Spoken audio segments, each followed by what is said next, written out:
This is the tricky thing about video. So not only is it complex, it's a new skill set that you're probably not familiar with, so that at least is some anxiety and stress.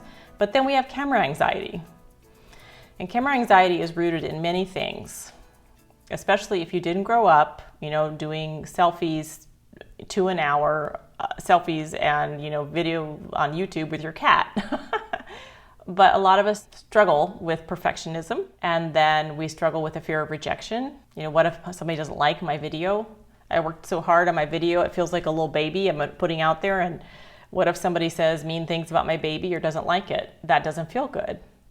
And those are all very common feelings to have. So if you're feeling that way, even if you haven't expressed it to anyone, you're totally normal. There are definitely ways to get a different mindset and to get some help around camera anxiety, kind of get past that.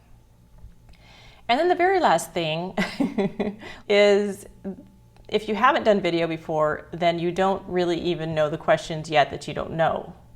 So if you're not aware of it as a whole system, there are things that you can do at the very beginning that make the end so much easier and, to be honest, cheaper, less expensive. But if you don't know that, if you've never done video before, then you are learning as you go. And anything you learn for the first time takes a long time, and if time is money, it's more expensive. Okay, next we're going to talk a little bit about if you're feeling overwhelmed, it's not uncommon and it's also not your fault. And I'll explain that in a bit. Thanks.